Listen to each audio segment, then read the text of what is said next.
if that fits. That fits with mathematics of the Alberari engine to travel faster than light without violating the theory of relativity of Einstein's special relativity, whatever the thing is. I could never get it. It's an incredible discovery that could take us to other star systems in the distant future. I have a problem getting across the street, but if we can make star systems, God bless you.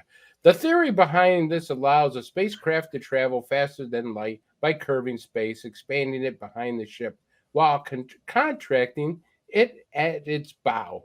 Sounds like a ship. I don't know. In this way, the effective distance between 2 points is shortened, and the ship could cover that distance faster than a photon traveling through unwarped space. Sounds like an old Star Trek thing. Anyways, the team was working on a different project for DARPA when they came across the bubble by accident. Now, folks, this was all done by accident. All right? This isn't something they planned. They said, hey, let's try something else. And holy cow, we got a warp bubble. What happens if they start trying something else and they accidentally blow up the world? But that's DARPA. The original project is evaluating the possibility of extracting energy from a phenomenon called a Kashmir cavity. The incident happened during one of the experiments to investigate the Kashmir cavity phenomenon. Casimir. Yeah. Casimir? I don't know. It sounds like a cheap sweater. When they identified a structure that matched the warp bubble, Dr. White said that what they have identified is a real warp bubble, modest and tiny. NASA's Advanced Propulsion Research Group, in which White conducted research to solve the gigantic propulsion consumption problems. His work managed to reduce these energy needs, proposing for the first time a possible solution so humanity could travel to other star systems, as it can now only be done in science fiction series such as Star Trek. Hence, the importance of this accidental discovery, which their next step is to investigate this bubble of curvature further by building a nanoscope spacecraft, a 1-micron diameter. I don't know why they're doing this, but this is where your tax dollars are going, folks. 1-micron nano spacecraft. All right. The investigator did not comment further because that investigation would become classified as confidential by the Pentagon. Hey, Amanda, why don't we have a video? Let's show this Kashmir cavity video. Warp drive was destined to remain imaginary until a scientist suddenly realized that such an engine was really possible at the end of the last century. The physicist was Miguel Alcubierre, and he came up with a theory that rocked the scientific community globally. In 1994, Alcubierre watched an episode of Next Generation while doing his PhD research on Einstein's general theory of relativity, where heavy masses can curve space and time. And so Alcubierre picked up a scrap of paper, did the calculations, and laid the foundation for an article that appeared in the Science magazine later that year. In his paper, Alcubierre describes how you can compress space and time in front of a spacecraft and stretch it back behind the ship so that you have to travel a much smaller distance to the desired destination, safely trapped in what he calls a torsion bubble. In visualization, the concept was compared to a surfer riding a wave, the metaphor often used to describe how a ship could travel the stars. The need for the foreign matter remained. That was until Eric Lentz, a physicist at the Pacific Northwest National Laboratory in the US, stepped in. That was when he realized that everyone had overlooked something. Lentz decided to try some of the more unusual mathematics and realized he could also solve formulas with it. In the torsion bubble obtained by Lentz, the mass was in the places where the curvature was greatest, but much more importantly, you can make his bubble with ordinary, everyday things. You didn't need an ounce of stranger things. Lentz was surprised that no one had tried this before. Although the Lentz engine was already more practical than the Alcubierre engine, you still needed a lot of mass for it. But it is still because you need mass 1,000 times smaller than the Sun. That's still a massive amount of kilos, but it is more manageable. It looked like warp bubbles could be put to rest as a concept that could never happen in real life. However, a completely chance discovery is fueling interest in warp bubbles again and could prove to be a breakthrough. A research project funded by the Defense Advanced Research Projects Agency, DARPA, and NASA's Johnson Space Center may have accidentally discovered how to build a warp drive engine.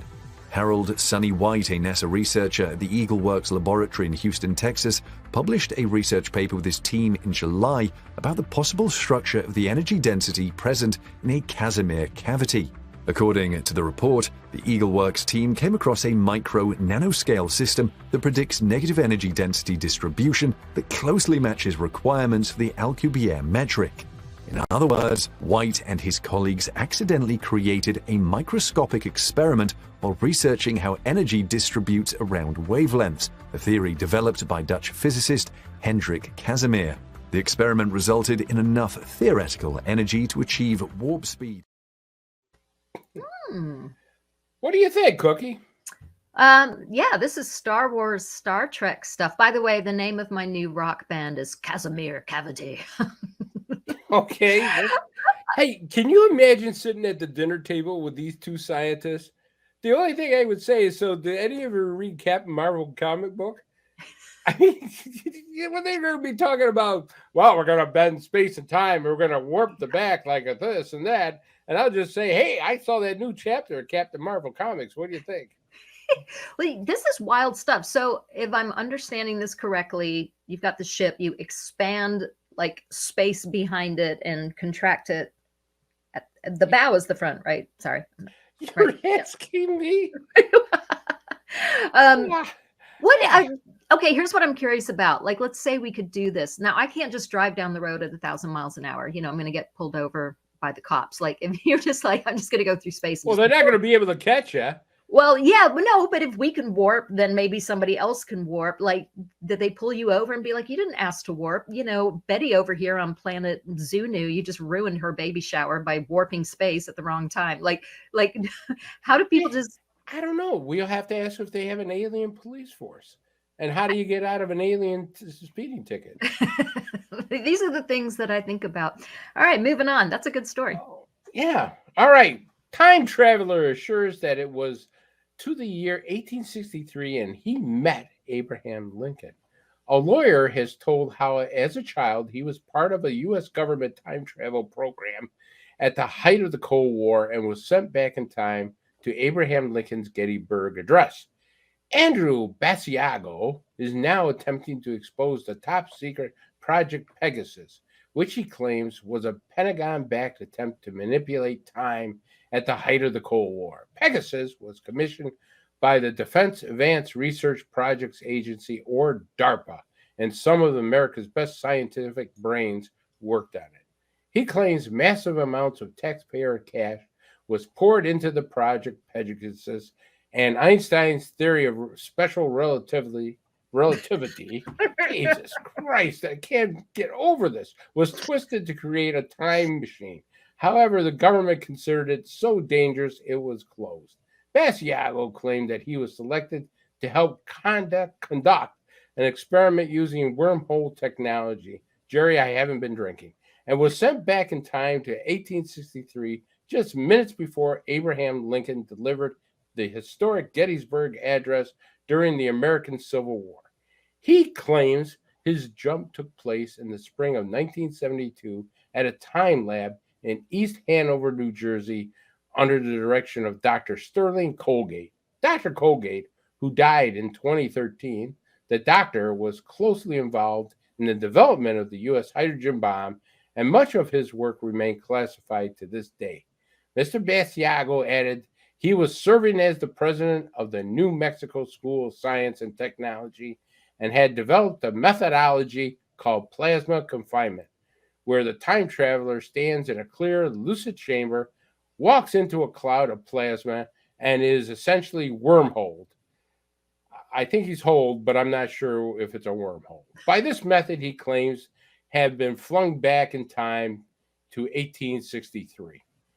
What do you think, Cookie? Well, let's watch this video beforehand. Amanda, roll that video. Pegasus. Nikola Tesla was a Serbian-American inventor, futurist, and pioneering mechanical engineer, best known for his scientific contributions to the design of the modern electricity supply system. During World War II, the research and development facilities of the U.S. Department of Defense, responsible for developing emerging technologies for use by the military, found Tesla's lost research on teleportation. Upon discovering it, The scientists at DARPA had no choice but to follow up on Tesla's invention, and 3 decades later, the United States had its own secret teleportation facilities. A precursor to the Montauk and Philadelphia experiments, Project Pegasus was the DARPA research initiative to produce the first successful time machine, or teleportation device. To keep the machine from the public eye, and because of its inherent resilience, DARPA decided to use children as test subjects on the incredible device. At least that's what Andrew Basiago claims. Basiago is a lawyer, writer, scholar, and self-described 21st century visionary who has claimed that he and other children traveled in time. The travels. Andrew Basiago claims that he was recruited for Pegasus as his father, Raymond F. Basiago, was a projects engineer in the Ralph M. Parsons Corporation, an electronics and engineering company hired to work for Pegasus in the Curtiss Wright Aeronautical Facility in New Jersey. For the trips between the ages of 7 to 12, Basiago Jr. would hold his father's hand, count to 3, and jump through an energy curtain. Afterwards, they would find themselves in a dark tunnel moving forward. They called the tunnel the jump room, and when it closed, the men would reappear in a different location in the blink of an eye. The lawyer claims that he tested 8 different time travel technologies throughout Pegasus, but most instances involved some type of teleporter based on technical papers and designs supposedly found in Nikola Tesla's old apartment after he passed away in 1943. As stated by Basiago, the teleporting machine consisted of, quote, 2 gray elliptical booms about 8 feet tall, separated by about 10 feet, between which a shimmering curtain of what Tesla called radiant energy, a form of energy that Tesla discovered that is latent and pervasive in the universe, and has among its properties the capacity to bend time-space. Wow. Isn't that interesting? What do you think, Cook? Very, yeah, there's that bending time and space again. You know, I always say if time travel's ever going to exist, then it already does. I mean, who knows if this story is true, but can you imagine, let's say it's true and it happened to you and nobody believed you? Yeah, I Like, know. that would be Wouldn't my it worst crazy? nightmare. Where would you go? Well, I was going to ask you the same thing, like what time period? I think, okay, so obviously a serious answer would be I'd try to go find all the absolute worst people that humanity has ever produced and like try to get to their parents and be like, don't have a baby, you know. But I mean, the fun answer is like, you know, go back to the 70s in LA, but be an adult and get to see Led Zeppelin and just like travel around the country, seeing all of their shows, invest in Adidas, you that know. would be really cool. I would like to go back when Apple was being made in a garage and buy all their stock. Yeah. Yeah, Yes, that would seriously. be. But I don't want to go any farther back.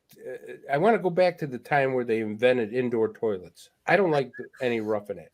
So, I mean, as long as I can go back and they have indoor toilets, I'm okay. I got But you. any farther than that, sorry, I'm not into outhouses. I probably would go back to ancient Egypt and just be like, don't mind me. I need to see how you build stuff. Yeah, I might be back every day for a few years, you know. I don't know. But, Oh, all right. but what else you got?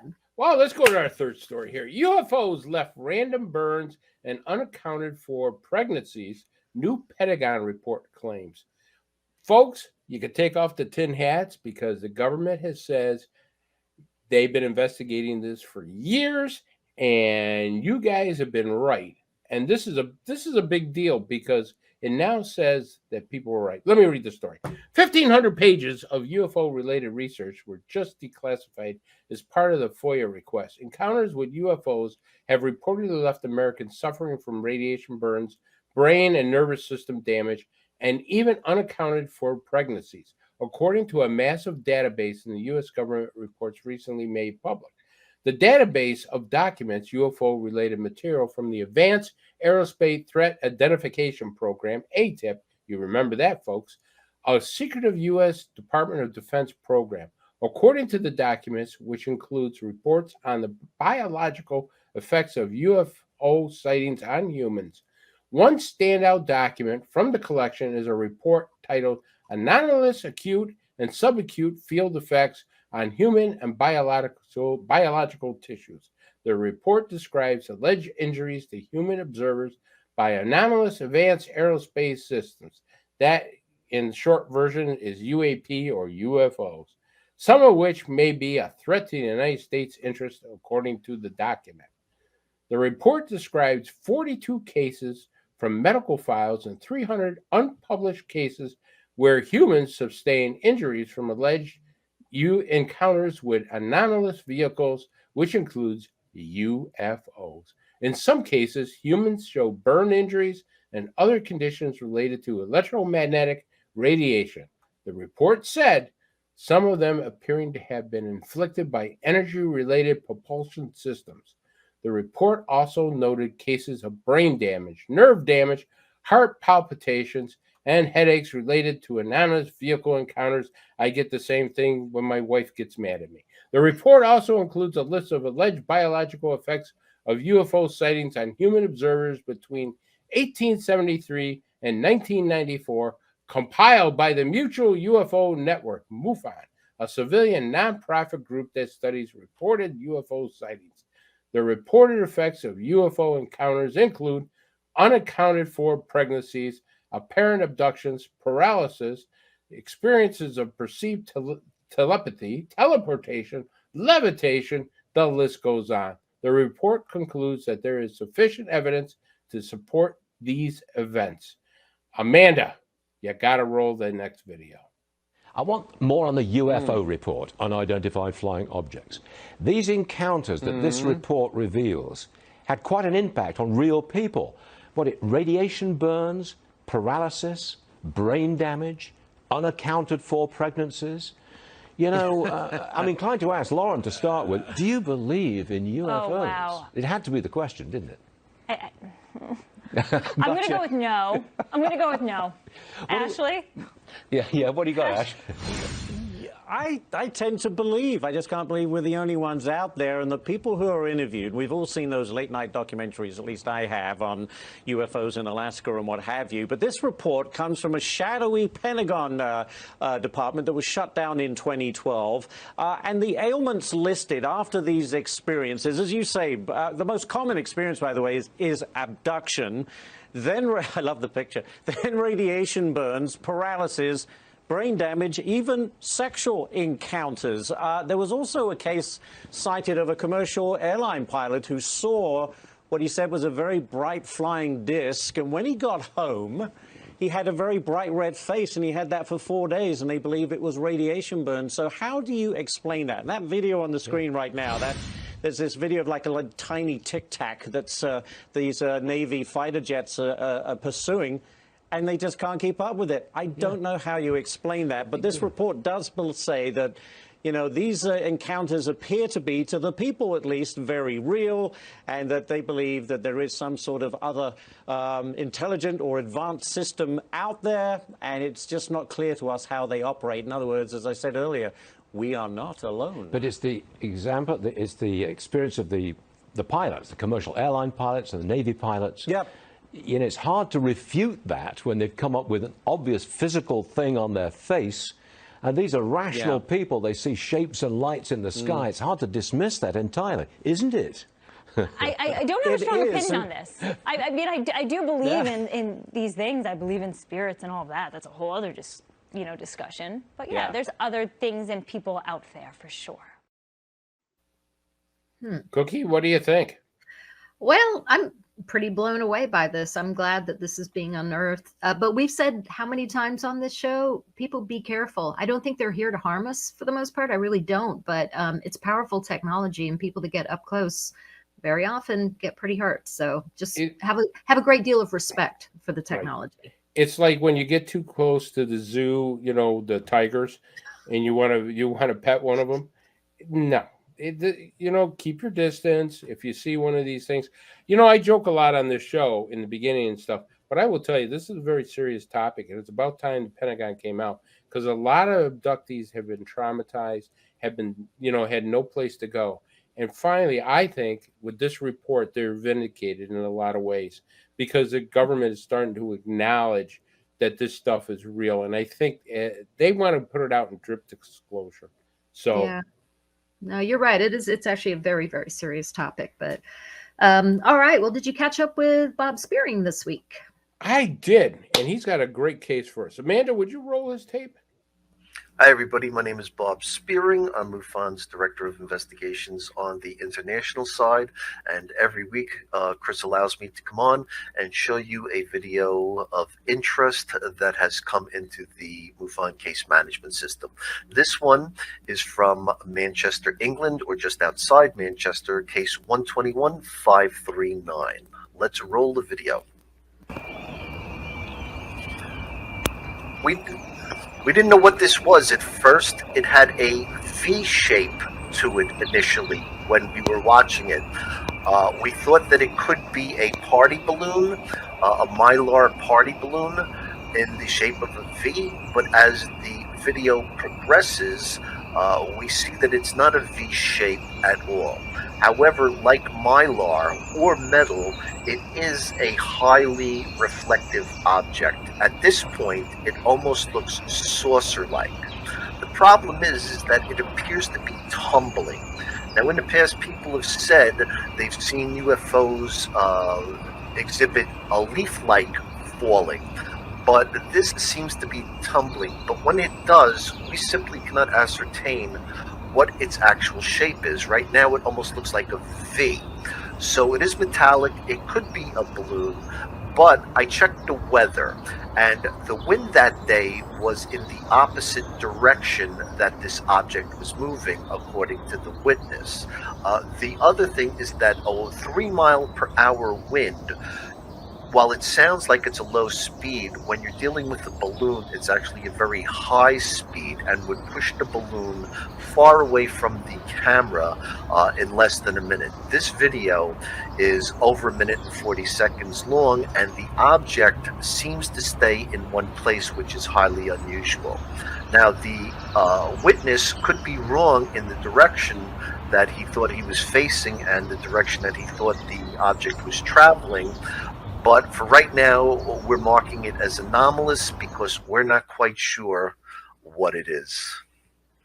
And that's it for this week. I'd like to thank Chris for having me on, and hopefully I'll be back next week with another interesting video for all of you to see. Thank you, Chris.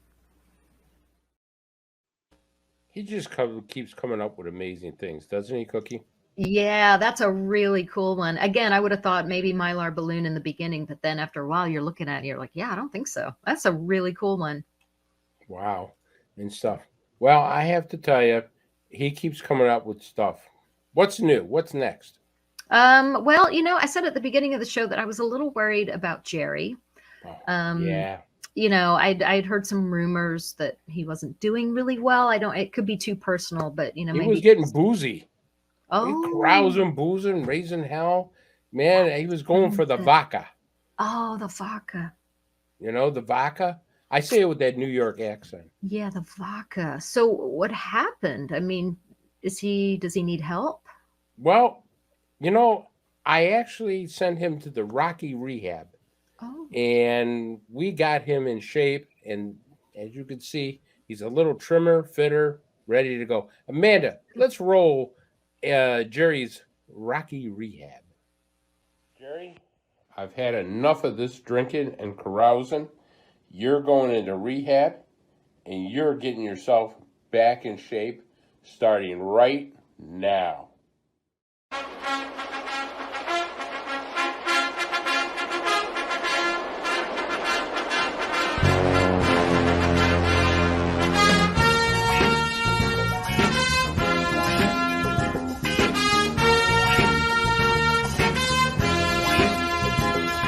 Down the hatch, Jerry. Bottoms up.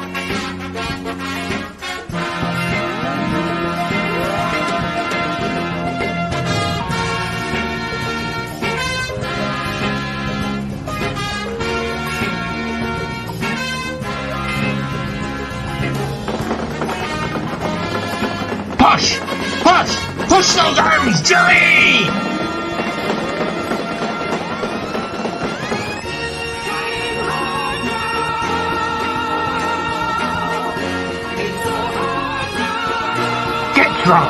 Get strong, Jerry. Get strong.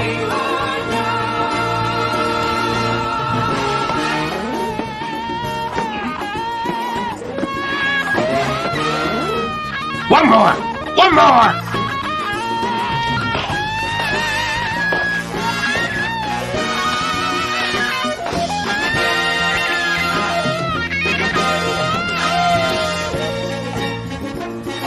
Punch it, Jerry! Punch it!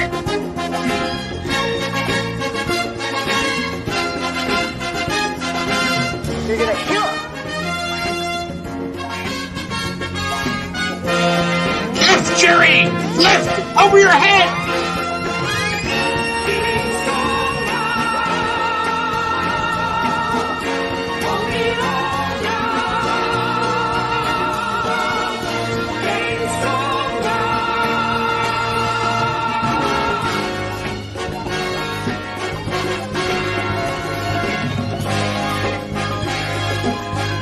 Run, Jerry! Run! You gotta run!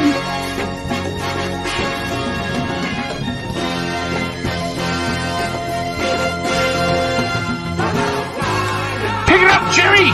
Pick it up!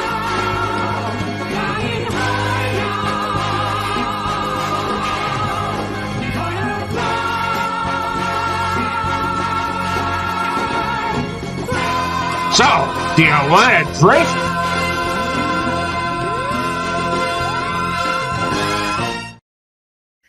Yes, go Jerry! Jerry says he'll never take another drink again after the Rocky rehab. He says he's clean. He's ready to rock and roll. He's into Sector now. We're so proud of you. And the way you say vodka reminds me of something I've got to share with you. So yes, my daughter had an art assignment in kindergarten. She was asked to draw a scene from home. Any scene from home. This is what she came up with. Yeah. For those of you just listening, it's a few bottles. One says wine, the other says root beer.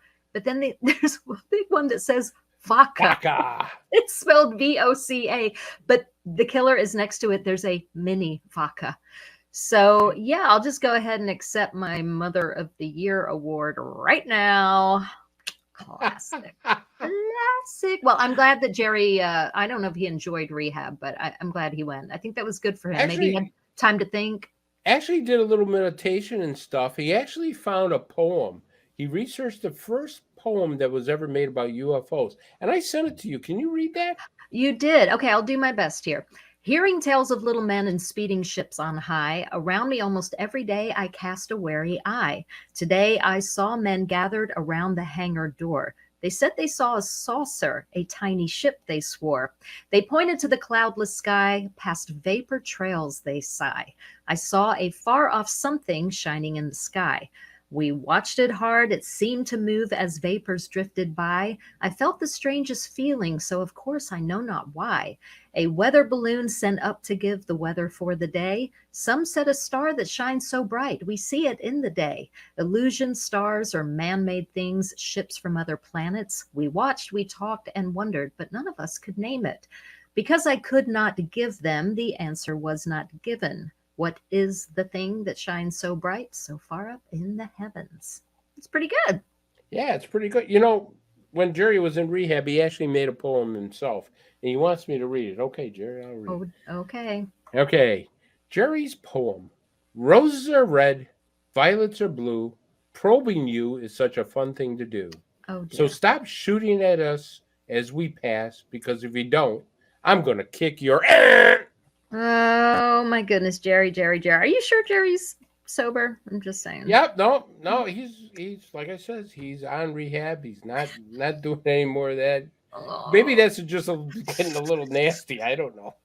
He's just a little bitter, maybe. Okay, well, I wonder if Jerry just needs a vacation. You know, I took a cruise, a celebrity cruise. It's Celebrity Cruise Line. We did that over Christmas. It was so much fun. And there's a famous celebrity cruise captain that I follow on Instagram. She goes by Captain Kate. She's really cool. And Captain Kate thinks she saw a UFO. Check this out. Wow.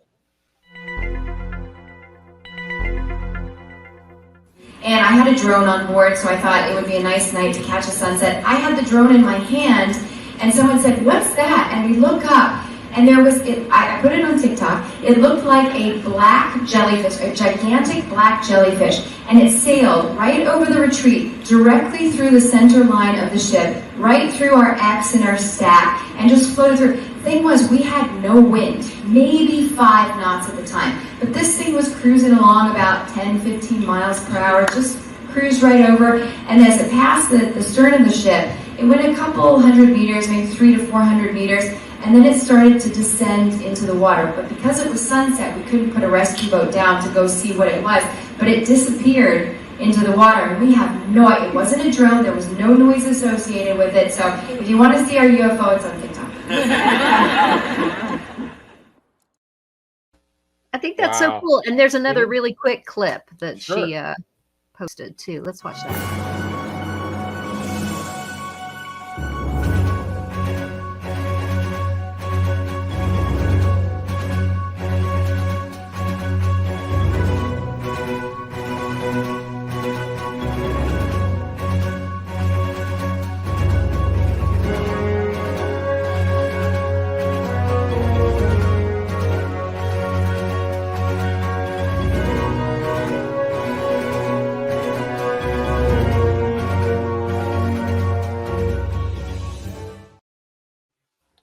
That's Pretty cool, amazing. right? That's really cool. I know. I love that. It makes me want to go on another cruise. All right. Before we bring Michael on, I want to share something else. It's just like a minute long. You know, I recently Go for it, man. I recently went to LA to shoot some stuff, a special for MUFON TV with host Sky Lefevre at Ron James Studio. We had a lot of fun. Check this out. Hey everyone, Katie here. I'm out here in LA. What are we doing? Hey, I'm Ron James. We're here at my studio in Los Angeles on the MUFON television set, and we're making a brand new production, MUFON's latest UFO videos, hosted by Sky Lefevre, everybody's favorite MUFON reporter, and our special guest, Katie. Back to Katie. Hey, Yes, back to Katie. me. Katie's my 1, 2, 3, 4.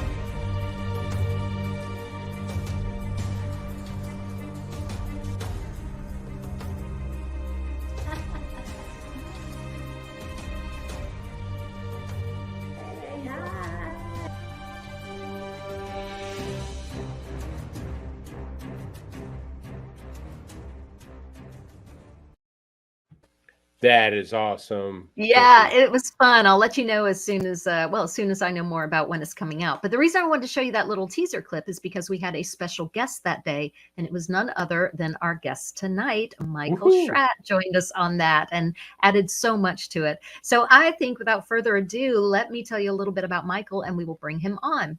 He is a military aerospace historian, and he's lectured across the country on the subject of mystery aircraft and classified propulsion systems buried deep within the military-industrial complex. Michael has developed several contacts who have had firsthand experience dealing with classified black programs, including former U.S. Air Force pilots, retired naval personnel, and aerospace engineers who have maintained a top-secret MAJIC clearance. You've seen him on Hangar 1, The UFO Files, Unacknowledged and Ancient Aliens, among others. And Michael has written for Open Minds UFO magazine and currently works as an aerospace draftsman and researcher. Welcome to our show, Michael Schratt. Hi, good to be with you. Hello, Michael. How are you? Great. We are thrilled to have you with us. We have tons of questions for you, but you know, we usually just like to kick off with our guests by saying, how in the world did you get into this? First, I want to say that that little thing with Jerry was about the most adorable thing I've ever seen. My man, Jerry. That was really great. Oh, poor Jerry. Poor Jerry gets a lot of abuse for being an alien stuck down here. It's not easy. It's not easy. Especially with me. And I was waiting for you to comment about that piece of sausage because I was going to tell you that's my wife's dinner. I can't wait to tell her that you didn't like it. Oh my gosh, you're going to be in so much trouble. All right, well, Michael, how in the world did you get into this crazy business of studying UFO craft? Sure. I've always had an interest in aviation from a very young age, and started going to the EAA Air Show in OSHKOSH, Wisconsin. That was almost 30 years in a row, and things kind of just culminated and converged together. Started looking at different cases, interviewing people, pilots, engineers, people who worked on different programs, eyewitness cases, and then started going to research centers, university archives, special collections, private archives, and digging into these old, dusty, obscure, lost and forgotten cases, basically pulling cases that had a drawing, an illustration, a sketch, eyewitness report, and a flight path. And when I had those three things that satisfy the criteria, then it was a point where I would do kind of a SolidWorks drawing of it and then kind of a 3D rendering. And that's how it all really began. Oh, okay. Oh, wow. That's so cool. Well, let's get right into it. Mike, I want to Sure. talk to you about the 1953 cigar-shaped craft case. Let's tell Sure. us all about that, because that was right up in my neck of the woods. Aha. Okay. So I want to give credit to Linda Zimmerman, who is a New York-based UFO researcher, and she really deserves a lot more credit than she's gotten. I mean, she's just a fantastic researcher. She gave me this case, and she interviewed one of the 20 eyewitnesses that was basically a part of this. This is June 1953, Saugerties, New York. They're looking up and they see this large 350-foot long cigar-shaped craft. It has a circular row of orbs along the center axis of the craft. And these were green and kind of red colored orbs. And they said that the witnesses indicated that there were two F-86 Sabre jets chasing after this thing at about a 45-degree angle. And when they got to the vicinity of where this craft was, it took off like a spark in a grinding wheel, made no sonic boom, departed the area, left the jets in the dust, and this is back in 1953. So someone or something had the technology to outpace our fastest, most modern fighter jets. Wow. I have a couple questions. One is, how long do you think cigar-shaped craft have been around? I mean, yes, this was from 53, but any sense of how long?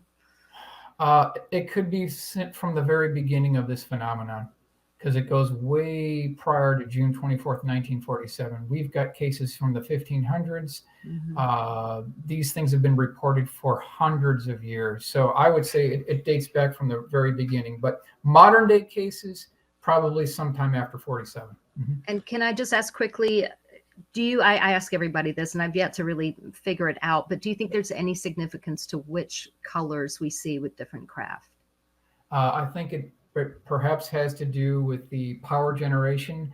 When they're at a low voltage power setting, they have one color, but when they start ramping up and powering up and energizing, they change to a different color. And we also see that in this fluttering leaf type maneuver that these craft make, and they change color as they start increasing their power source. We've seen that as well. Okay, that's amazing, because like you're the only person that's had an answer for me. I ask that question all the time, and everybody just goes, I don't know. This guy is awesome. Mike, here's a question for you. This is the first case I've ever seen where the colors are actually rings around the craft. That's correct. Usually we talk about people, they're attached to the craft. But from the picture you're showing, they look like they're like individually, they may be around the craft, but they're individually not attached to it. What's the story with that? Yeah, we don't really know what the purpose of those were, but that was, I drew that from the original sketch by Linda Zimmerman, who got it from the eyewitness. So it has paperwork, it has documentation to back it up, and all the cases that we're talking about tonight will absolutely have some type of paperwork, newspaper clipping to back it up. So I want to use the scientific principle so that people can verify this on their own, and they should get the exact same results that I'm getting. Has there ever been any sightings of this exact type of craft, Mike? Not that I know of. This is a one-off. This is absolutely a one-off. So it could be like a different species just come down here and say, possible. hey, It's possible. Well, if they went to New York, they don't want to come back. I can tell you that right now. They can fly into New York City and see the garbage that's going on there. They go, you know what? Lock the doors. Let's go. Kind of deal. It could be. That could Boy, be. that's you're not kidding, especially right now. Yeah. I wonder if we should just go ahead. Yeah, we've got time, because we've got over 10 minutes before we go to break. You know what? Before we get to the next case, though, I just want to talk about your method of how you take all the information you can get from cases, other sketches, anything you can get, and you've had an illustrator make these beautiful pictures. I've never seen anybody do this the way you've done it, and of course, these are available in your book. I think we have a picture of your book cover, Amanda. If we can grab that real quick. Yeah, Dark Files. I just was blown away by the illustrations. Can you talk to us about that method? Sure. So a lot of this information came from Center for UFO Studies, which used to be 2457 West Peterson Avenue in Chicago. All of those files are now under the jurisdiction of David Marler in New Mexico now, in Albuquerque, New Mexico. And it's still available to the public. That's the funny thing. A lot of this information's been out there, but no one ever bothered to go to the library and do the digging. So over a period of 3 years, I was able to gain access to the QFOS files. I pulled the files out. Now, I'll try to do a first pass on the drawing, but if it's out of my league and capability, then I will commission the artwork from a professional artist. And that artist's name is Tom Bogan. Unfortunately, he's no longer with us, but his artwork survives in this book. It's such good artwork. Fantastic. Yeah, it's the best I've ever seen. Come alive. You know, it really does. Is to put you there, like you're actually standing there looking at this. That was our goal, really. I got to tell you, some of the artwork that I saw that Tom did was from Area 51 S4. I think you did a whole thing on that. Is that correct, Mike? No, I didn't do that one with Tom. Was Tom did that whole thing? That was a different artist quite a long time ago. Oh, okay. Because I mean, that was just amazing how they went through the whole thing about S4. Did you work on I mean, not there, but I mean, did you work on studying Area 51 at all? Well, when I was doing that presentation, I was in Arizona, but I have since somewhat changed my perspective on that particular case. Are you allowed to tell us that? Can you talk about that? I don't know if I actually believe everything that was presented prior to that time, because I think we need more physical evidence. We need some secondary independent confirmation to confirm this. You know, we need to get some pilot reports of that area, and that is really lacking. So I have an open mind, but I'm still skeptical. Well, that's the way. Go ahead, Cookie. Oh, no, I'm sorry. I cut you off. Keep going. No, I was just going to say, and I think any good investigator should do that and follow your lead exactly. And you know what? I really applaud you by turning around and going and saying, you know what? I've changed my mind. I think we need to look at this more. And that's the sign of a great investigator, is when, you know, he says, you know, I can be open to other things. Go ahead, Cook. Well, and I just was, there's a good question here in our chat. Light rings, first time I've heard of that. Could they be creating an anti-gravity field which the ship travels through? I don't know. It could be directly related to the propulsion system, but we just don't know because the pilots couldn't get to it. By the time the pilots got to the area that thing was at, it was already miles away. Yeah. It was already long gone. Yeah, they don't hang around for us to check them out much. Well, and just answer, you know, whatever you're comfortable answering here. But I know you focus so much on the craft and how they might be maneuvering. But I mean, what are your thoughts about who's in the craft and if there are certain kind of beings related to certain kind of craft? I mean, it's very clear after all this, and I think a lot of people might have somewhat of the same opinion that there's a man-made component to this. There's no doubt about it. But they're not all man-made. We can't say that the craft from the 1500s were man-made because we've got multiple cases from that time frame. This is long before December 17th, 1903 at Kitty Hawk, North Carolina, where the first actual controlled flight took place. We're talking hundreds of years prior to that. So we can't say that all of these are man-made, and I'm the first to admit that. However, there is a man-made component to this. There could be an extraterrestrial component to this. There could be an interdimensional component to this. There could be a USO component to this. So when you wrap this all together, it's not just one phenomenon. It's multiple things converging at the same time. Mm-hmm. Mike, you mentioned USO. Yes. Do you think there might be other species living actually here on the planet? I mean, you've done such amazing research. Do you think that maybe there's other species here on this planet that are living under the water? I mean, that has been brought up many times. Even Jacques Vallée admits that 51% of all UFO cases are, in point of fact, USO cases, and it's an unsung part of ufology. We keep hearing about lights in the sky and aerial type phenomenon, UAP, but we really need to focus more on what's going on under our oceans. We've spent more time on the surface of the moon than we have on the bottom of our oceans. Yeah, that's Amazing. true. Debbie Ziegelmeyer, I think it was her that brought up, that some people have speculated there could be some sort of force field around the ship, that maybe as they're going in the water, they literally are just repelling the water away from them. I mean, you know a little bit more about how craft can work than we do. Is that even possible?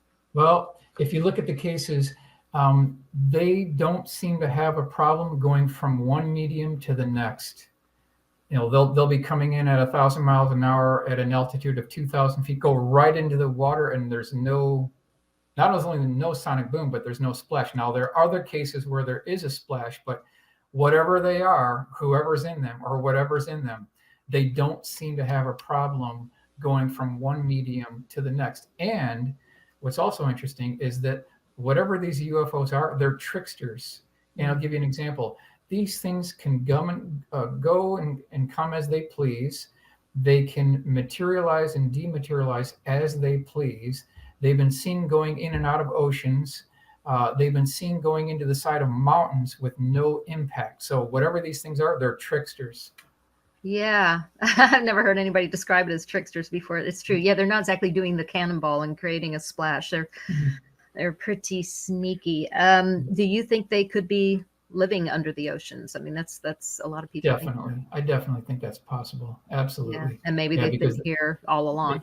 The USO cases were seen by the explorers in the 1600s. Huge light wheels were seen, 900 feet across. That's been documented. Anyone who's skeptical, and I've always said this, if you have a family member, if you have a friend who is a fence sitter on this phenomenon, I just recommend the book Uninvited Guests by Ivan T. Sanderson. That book will really, I think it changes opinions, it changes minds. You cannot read that book and come away thinking there's nothing to this, because it's just so well documented. Who's the author again? Ivan T. Sanderson. I'm sorry, Ivan T. Sanderson, Invisible Residence. That's the name of the book. Okay. Invisible Residence by Ivan T. Sanderson. There is no one that can walk away reading that book thinking there's nothing to this, because he gives you the documents, he gives you the U.S. Navy reports where the Navy's tracking these things underwater going 164 knots. They're tracked by submarines, by sonar. It's a real phenomenon. The Navy admits it. Yeah. Yeah, we have nothing that can go 164 knots that I know of. So I mean, and I've talked to military people and stuff, and they kind of look at me like a deer in headlights when I say, "You got anything that can go over 100 knots? Down there that can zigzag and stop on a dime?" And they kind of go, "Huh? What? No, Chris." Especially at that speed and at the depth they are, 26,000 feet in depth. So you're looking at a real advanced technology. All right, listen, we're going to get to your cases, but Mike, I want to, before we get to that, what possessed you to write this book? Because I'm telling you, I can't wait to get my hands on it and stuff. I mean, I've had the cases in my collection for years, and I always wanted to make it available to the public. It's not doing me any good. And since we already paid for a lot of this before, the Pentagon has shown that, why not make it available to the public and put it in a form where you can read this book in one day. This is not a real big project. Anyone can read this book in a day. And it's all fully illustrated. It's all fully referenced, so you can check the references. And when I was at the UFO conference up in San Francisco 2 years ago, Jim Goodall, my friend, and then Paul Hynek encouraged me to put this into a book form, and that's why I did it. I love how digestible it is. I mean, like you said, you can read it in a day, but I feel like it's the kind of thing that a young person can pick up that might be interested in this, because this topic can be a little bit intimidating for people that just don't know where to start. It's a huge topic. And I don't know that I've ever seen it's not a picture book. Well, it kind of is a picture book. I mean, there's plenty of information packed in with these pictures, but I just love that a young person could pick that up and get into it. That's really That's exactly correct. Yep. Yeah. I just am amazed by the amass of information that you've developed over the years. I mean, not only have you looked at these cases, analyzed them and stuff, but you have amassed a tremendous amount of UFO information. And I mean, you have a whole library of stuff, but we haven't even scratched the surface. We got enough material to make it to the next ice age. So we I love haven't it. begun yet. Well, we've only got about a minute to break. So let's remind everybody, of course, where they can get the book. Let's start with that. Yep, the book is called Dark Files, A Pictorial History of Lost, Forgotten, and Obscure UFO Encounters. It's available on Amazon now. Amazon. Okay, you guys definitely want to get a copy. I had a chance when we were out in LA and hanging out. He had a copy of it there. And like I said, I was just flipping through. I was blown away by the pictures. And I thought I knew about a lot of different kinds of craft, but there's so much in there. I was just like, what is this? What is this? So I've actually sent away for a copy. It didn't make it in time for the show because I wanted to hold it up like we always do.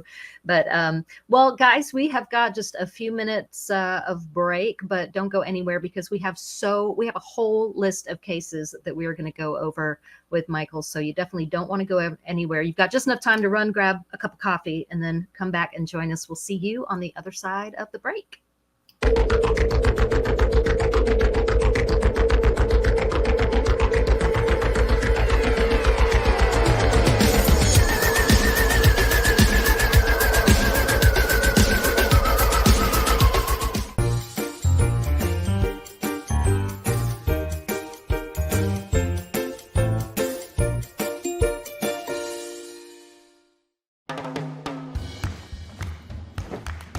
I don't want to talk about it.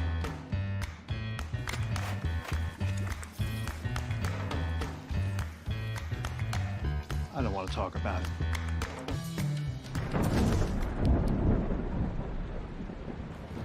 Families don't have to talk about everything, but they should talk about how to plan for an emergency. Get tips and resources to make your family's emergency plan. Hey members, the new KGRA-DB app is now available on iOS and Android devices. Gain on-demand access to any KGRA-DB programming. Download any show directly to your mobile device to listen or watch on the go. Go to the App Store and search KGRA-DB. Welcome to the new KGRA digital broadcasting website, thekgradb.com.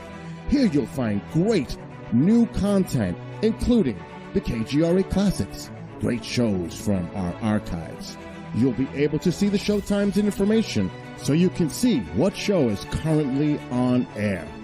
The on-air live button, so just go to this section and you'll be able to hear the show live with exceptional sound quality. We also have the Vault section. Make sure to subscribe to get access to great content and special features. We have the make content for our latest news and events, so make sure to sign up and you can be part of our forum. So make sure to check out the new KGRA digital broadcasting website, thekgradb.com. We look forward to seeing you there, and we hope that you enjoy the new website.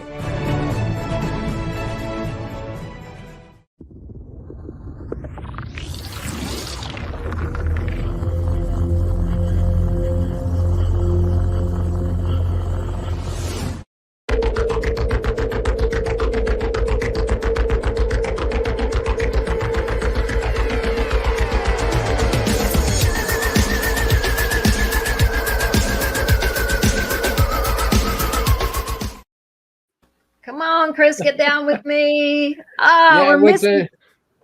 I can't do it. Katie tonight. I'm about as coordinated as a bull with two legs broken.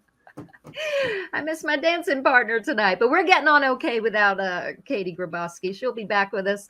Welcome back to MUFON What's Up. Our guest tonight is Michael Schratt, and we're already off to a fascinating conversation. We still have a whole hour to go. I'm so thrilled because we have a lot of cases to go over. But Michael, I want to ask you this fresh here off the break. Besides speed and lack of noise, those are obvious. What are some other indicators that a craft may not be man-made? May not be. Okay. If the craft is completely seamless, it might be something not man-made. If it does have those EM effects, it could go either way at that point.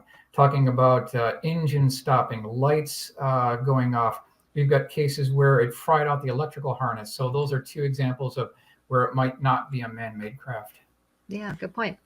Okay, Mike, let's talk about the 1966 Temple, Oklahoma case. Sure. Okay, so I don't know if we have that one there. Okay, so let's go. The background story here is there's an electrical engineer by the name of Eddie Laxton, and he was working at Shepherd Air Force Base. It's approximately 5:05 in the morning, and this is a Project Blue Book case. Anyone can verify this. It's at the National Archives. It's an actual official U.S. government Project Blue Book case that you can read on your own. And so he's going to his morning commute a little bit after 5 in the morning. So as you see here, this drawing by illustration by Tom shows the sun kind of coming up over the horizon. It's a little bit dark out yet, but we can still see this orange sky here. So he's driving down the road. And again, date on this, March 22nd, 1966, Temple, Oklahoma, on the border there. And as he's driving down the road, his headlights hit something. He's thinking, what is this? So he puts on the brakes, and what he sees is what you're looking at here in Tom's illustration. This is it can be described as a fallen over bowling pin. That's the best way to describe this thing. A bowling pin tipped over 90 degrees horizontally.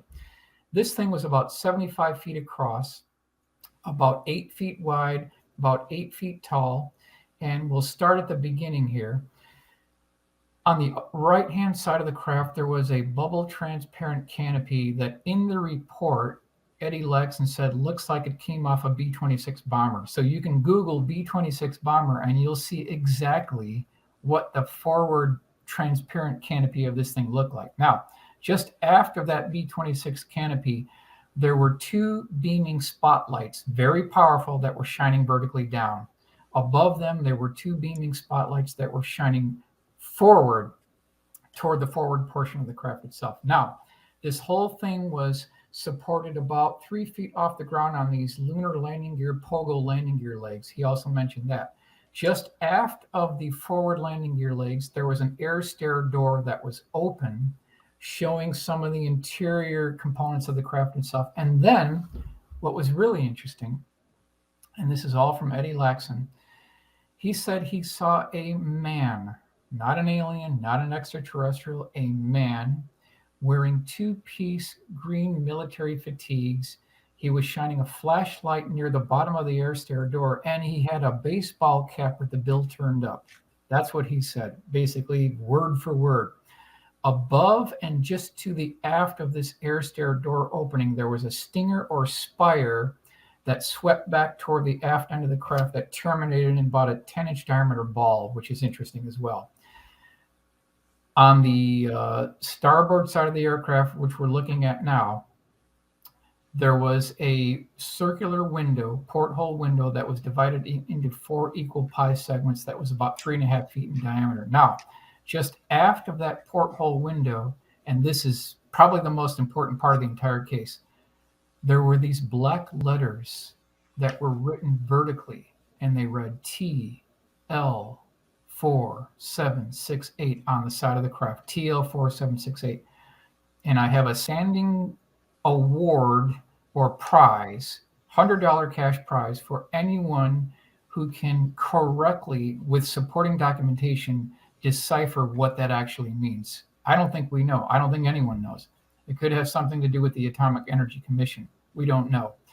Now, after that black lettering, there was another series of lights that shone toward the aft end of the craft. And at the very far end, there were these control surfaces that were too small to be of any aerodynamic significance. Now, when the man in the two-piece green military fatigue saw that he was being watched by Eddie Laxton, he climbed up this air stair door, he slammed the door shut, and then, according to the Project Blue Book case, official U.S. government Air Force Project Blue Book case, Eddie Laxton said that he heard a high-pitched drilling noise, and then the entire craft hovered off the ground about 20 feet, sat there for 30 seconds, and then he said it accelerated like a spark on a grinding wheel, made no sonic boom, Okay, this is back in 1966.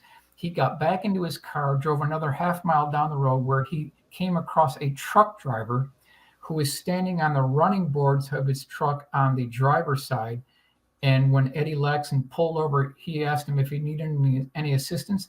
And he said that he had seen almost an identical craft, probably the exact same craft that Eddie Laxon had seen just a few minutes earlier. So we had independent confirmation from two separate sources that saw this aircraft. Oh my gosh, where do I start with this one? Okay, so just looking at that picture, obviously you were going from descriptions. It is so smooth. We were just talking about how that could be an indication that something is not man-made, and yet they see a man, what appears to be a man. So are we dealing with an alien who's pretending to be a man? Are we dealing with time travel? And this is a man who has come back. Any thoughts? Sure. Well, according to Eddie Laxon, and we have his original newspaper clipping, what he saw, he felt that what he saw was absolutely a government craft. For a number of reasons, the high-pitched drilling noise, the bubble transparent canopy, the TL4768 written on the side of the craft. So at least 5 indicators that this is one of ours, and I completely believe them. Okay, so this tells us then that we always hear that we're so much further ahead than what we ever know, what they're telling us that we have in terms of technology. Correct. I mean, people Correct. throw around numbers like we're at least 40 years ahead of what anybody says we have. Do you believe that to be true? It must be true. Not only do I believe that to be true, but I believe that's a conservative number.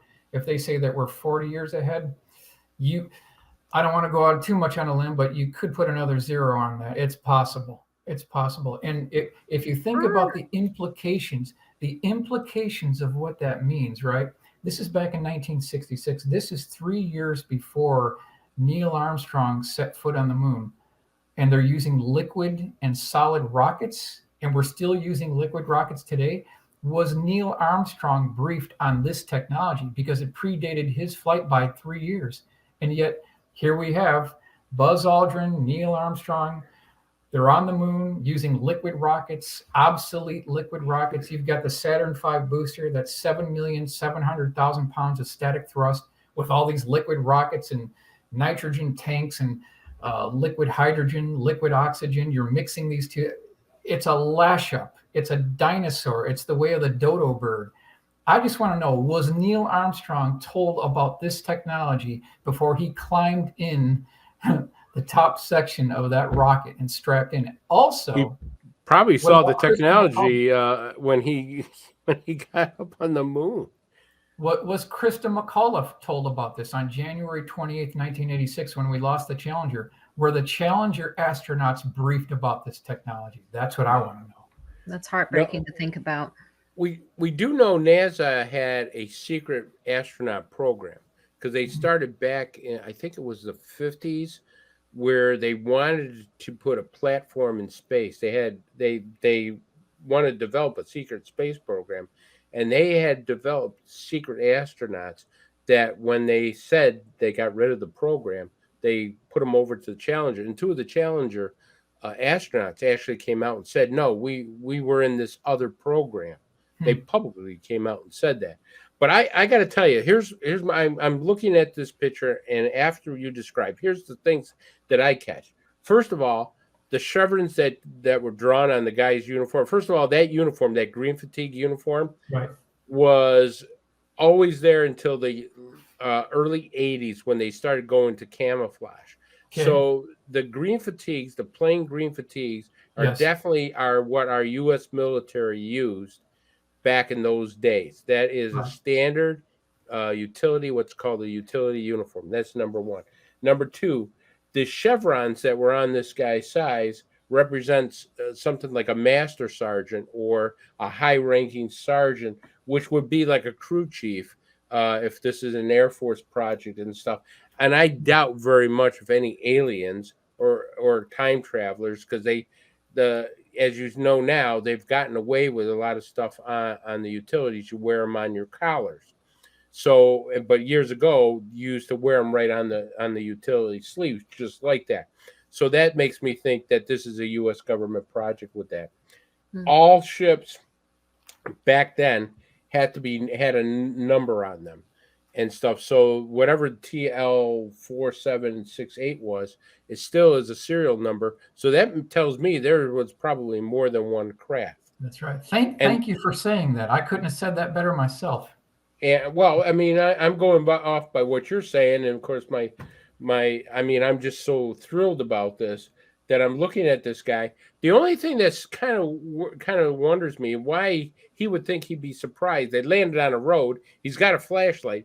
You would say, "Oh my God, we landed on this main highway. Sooner or later, somebody's going to come." So it had to be some kind of emergency landing like they did with Cash Landrum. I mean, Cash Landrum was a fiasco that I think was a government project also that they just couldn't, for some reason or another, something went wrong with it. So that's what I'm thinking is happening with this project here. Of course, they call the baseball cap. It wasn't baseball, but it was kind of like a baseball cap back years ago with that and stuff. The classic dome in the front is almost like a B-52 type of shape. You could, if that is accurate that way and stuff like that. And those lights that are very bright in the front, as you know better than I do, those could be considered landing lights almost, correct? Sure. Yep. And stuff. So I got to tell you, I think this one here with the military symbols and everything else, the only thing that I'm just curious about is that noise that the propulsion system made. That's right. Well, that's something that I've heard about 10 other times where when these things power up just before they levitate off the ground, there's this high-pitched drilling noise, and it keeps on popping up again and again and again. So it's related to What is your hypothesis on that, Michael? Okay, What do you think? I think it's related to high voltage electrical fields, something like a Wimshurst generator powering up. Because if you look at the newspaper clippings, vintage 1955, there were a lot of universities that were desperate to crack the gravity barrier. That's the exact words they use. And from looking what we see here in this case, they've done it. They've made the breakthrough. Amazing. And I'm shocked about it because the implications of what this means are staggering. It doesn't mean what is Elon Musk doing with all these liquid rockets? All the billions that have been poured into solid rockets and boosters and liquid rockets, it's all obsolete. They already did away with this. It's already a done deal. Maybe he's not allowed to do something. It's possible. More advanced. Yeah. I don't know. It's possible. We have a question from chat. They're wondering about the hook on top. If that could be to hook up a smaller craft on the bottom. I believe it is a spark gap mechanism, and it has to do with high voltage electrical fields. And it looks similar to the vintage trolley cars in downtown San Francisco, where they had this hook that came over that attached to the wire. That's what these things look like. But I believe it's a spark gap mechanism, and it might have to do with fields of electrical charges that are being dissipated. Okay. Why don't we get on to the 1972 Venezuela ball? Sure. Let's talk about that. Problem. Yep. I've got the original sketch here, but this was buried in the QFOS archives for decades. I don't think it's ever been seen. The file was never even opened. It was never published in any magazine that I know of. And as soon as I saw this case, I thought, wow, I've got to do a drawing of this one. So I don't know if we have the illustration for this one. Here we go. Oh, okay, we can start there too. But this is December 26, 1972.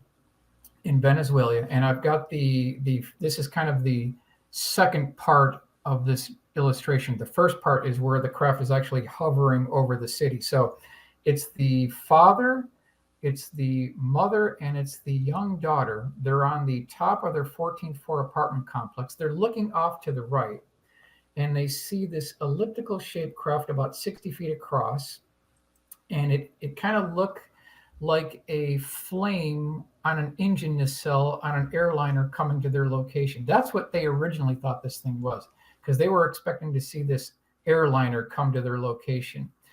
As it got closer, this was no airliner. This is what the craft actually looked like here. Kind of hard to see it, but that's what the craft looked like. And it had these two half hemispherical domes that were opposing each other.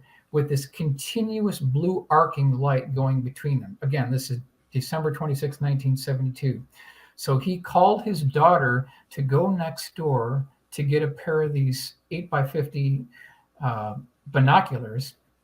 And he looked through these binoculars and got a very detailed look at what this thing actually looked like. Now, around the, you could say, back one half of the craft and the very end of the craft, there were these double cast iron exhaust ports with these lasagna noodle, you could call them violet colored electrical discharge flames coming out of these cast iron exhaust ports. And this thing flew by and made about a 45-degree tip-up angle, avoided some buildings, and then went to the nearby airport. And then another craft identical to this one flew by almost the exact same flight path. So again, December 26, 1972, and this is in Venezuela. Wow. Unbelievable. That's crazy. Strange craft that I don't think has ever been published anywhere. So, Michael, let me ask you a question of this now, because this shows a whole different type of propulsion system that I'm looking at, you know, in that picture. And this, I mean, the way it looks to me, could it be hydrogen plasma? Could it be like a helium core? The witness said that the quote unquote flames that were coming out of these cast iron exhaust ports, they didn't look like campfire flames. They looked more of like an electrical discharge. Again, 1972. This is still within the range of the Apollo program. Were our Apollo astronauts briefed on this technology? Because it's not using liquid rockets. Mm-hmm. It's not using solid liquid. There's something else going on here that we're missing. The aerospace community. We're missing something that we haven't been told about. Yeah.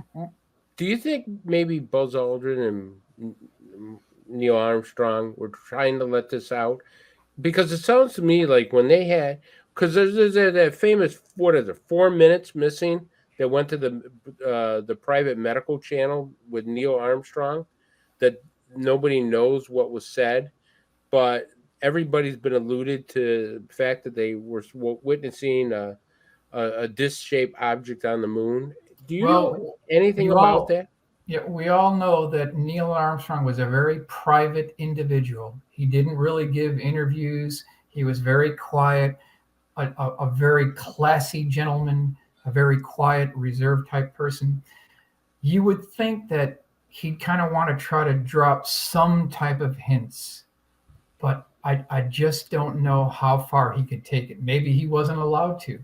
Maybe it was burning up inside his soul that he wanted to say something. But as far as I know, he really didn't hint toward this level of technology. He may have been briefed. I don't know. Does anybody know? That's a question that I want to know.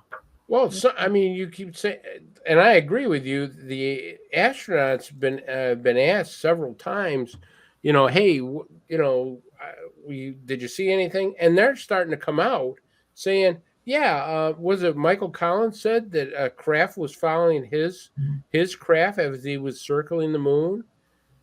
Story Musgraves talks about seeing some strange phenomenons. There's one, I can't think of his name right now, but there's one astronaut that says he's scared about coming out with it because he was told, don't ever come out with this stuff.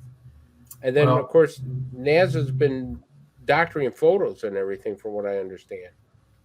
At the very least, we haven't been told the entire story of what level of technology has been used. Because if this case is true, which it is, because there's a 5-page report that goes with, there are multiple eyewitnesses, it's a legitimate case. Plus the government's own Project Blue Book case, they're the ones saying that it's real, not me. They're the ones who's saying it's real. We have absolutely made a breakthrough. And they're pushing us all in the back, and they're just moving forward. They're leaving us all behind. So kind of earlier when we talked about technology that might be 40 years in advance, we could be looking at 400. It's possible. Well, I can tell how passionate you are about this, and even angry that we are being kept in the dark. Everybody should be.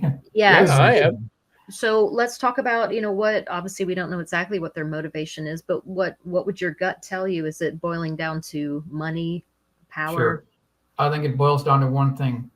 They want to control the high ground, because in a battlefield, when you control the high ground, you control the war. And so that's what it is. They've got to control the high ground. So I get their point. I see that. But at what cost, right? At what cost? How many lives could be saved with this technology? What about the shipping industry? What about the medical industry?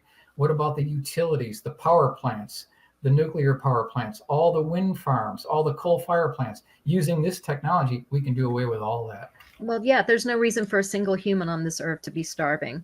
I mean, there's no reason why we can't get everything that everybody needs to them. And it does make me so frustrated. You know what makes me mad, Michael?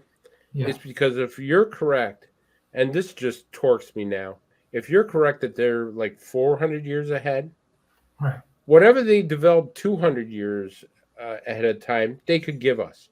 Because if they're 400 years ahead, they can give us the stuff that they've thrown away. Because Ben Rich has said that. Ben Rich has said, we have gotten stuff, and we said, nah, we don't even need that anymore. We're over here now, kind of deal. Well, even if you look at movies like The Fifth Element, where you see these flying taxi cars, it's probably a real thing. It's probably a real thing, and beyond, and beyond. Well, we know the concept of fusion, not fission, but fusion with electromagnetic hydrogen propulsion, that you convert hydrogen to helium-4. Helium-4 can make a tremendous amount of energy, and you can also disrupt gravity with that. From what my understanding is, all the research I've done, all the military people I've spoken to and stuff. And it's just amazing that, you know, if we're gone past Star Wars, which Ben Rich has said, he says we've done everything Star Wars has done. We've done everything that Star Trek has done. There's got to be some of that stuff that is so obsolete now that they could make a commercial. I mean, because, you know, I'm driving a freaking Toyota Yaris out here because of the gas prices out here in New York. And if they're sitting on zero energy, where I can go get myself a decent, you know, a better, bigger gas guzzler, I'm going to be a pissed person. Well, think of it this way. The Germans used liquid rockets in World War II. That was well over 75 years ago. And we're being told that that's the best technology we've got is liquid rockets. That's the best way to access space after 75 years. We need to look at that. Well, somebody's still getting very rich off that, I guess. Correct. I mean, that's all correct. I can think of. So, well, let's, why don't we move on to another case? Because I'm loving these. There's a 1994 Brett B. Repton. Oh, sure. Yes. Mm-hmm. Good. Okay. So reference for this one, and this is all documented. This is Burton Daily Mail, England, March 3rd, 1995. The encounter actually took place in 1994, but it was published in this newspaper clipping. So backstory is, gentleman is driving to work in the morning. He's on his motorcycle. The motorcycle completely conks out. There's something going on here. So he looks up and he notices that he's completely engulfed in white light. And when he looks up, he sees a big square. And on the bottom of the square, there were these high intensity beaming spotlights that were shining vertically down on him. And he also saw tubes, pipes, and cylinders on the bottom of this square, we'll call it. Now, as he moved off to the side, he noticed that this was not a square. This was the base of a large pyramid. Now, his motorcycle was completely disabled. He had to walk the motorcycle about 3 miles home. And then when investigators got to him later, this is about 2 weeks after this actually took place, and this is documented. This is a documented case. There was one gentleman that was interviewing the primary eyewitness. He wanted to have a cigarette, so he pulled out one of these small metal Zippo lighters out of his pocket. And as soon as he pulled it out, this lighter literally leapt out of his hand and went right to the gas tank. The entire motorcycle was magnetized. So this is a CE1 and it's a CE2 because it had physical effects. Okay, yeah. Was he harmed in any way? Any kind of radiation after He effects? really wasn't harmed, but as far as a motorcycle is concerned, I think was completely disabled. Completely disabled. Oh, so what? Sorry, Chris, go ahead. No, go ahead, Cookie. Well, I'm just wondering, so in your opinion, could this be man-made or? It's very possible because these tubes, pipes, and cylinders, they show up again too. And that's kind of one way we can link all these cases together, because they're separated by space and time, but yet they have this common denominator like pipes and tubes and cylinders on the bottom of them. For example, the same pipes and tubes and cylinders were seen on the bottom of the Belgium Triangle back in 1989, 1990, and the same stacked Legos, quote unquote, and pipes and cylinders were seen on the bottom of the Southern Illinois Triangle, January 5th, 2000. They have the same type technology. I'm fascinated by this because Arizona had a similar case. Stacy Wright and Jim Mann told me about a case that they had on the Navajo reservation where a car actually encountered a bright glowing orb, red orb, and it ended up, they had the woman who was driving the car probably had a screen memory because she saw a giant rabbit as she parked the car. But the next day when they investigated, they found out that half the car was magnetized. That's right. And there was a sharp investigator down there, and what he did, he took fluid samples from the car, the oil from the car. I think he also took some of the brake fluid and transmission fluid. I'm not sure all of it, but he did get a report back that the oil composition in this had changed dramatically. That's interesting. Now that's a good CE2 right there. When it changes the oil, that's a CE2 right there. Exactly. And the case that you're presenting with us today is so similar to that case because they could not explain the magnetized half of the car. They said this, and especially the other half that wasn't. It was just the part that was exposed to this unidentified flying object, and the other side that wasn't exposed had no effects, whatever. But the oil that was in the car, the composition changed and anything. Do you know if there's any other physical effects with this motorcycle besides the magnet? Just the magnet. That's what it says in the report, the newspaper clipping. Fully magnetized. Wow. But do you think there's any significance to the pyramid shape? Because I don't hear that shape all that often. I think that whatever is building these things, they can do any shape they want to. It doesn't matter because these things do not fly using aerodynamic principles. That has nothing to do with the Bernoulli theory of flight, because these things are floating like an oil pathway in the sky rather than flying. Yeah. Mike, didn't one of the aircraft carriers have a pyramid sighting too? Or was it the Roosevelt? Maybe, and we've got that one in our list of things that we're going to cover here if we want to go on to that case. No, we'll stick with it. But I'm just recently there was I think either a battleship or an aircraft carrier that showed, I think it was a green film that showed a pyramid. Yeah, I saw that too. Did you see that? And that might be a function of the camera. I'm not sure, but I did see that as well. Yes. Right.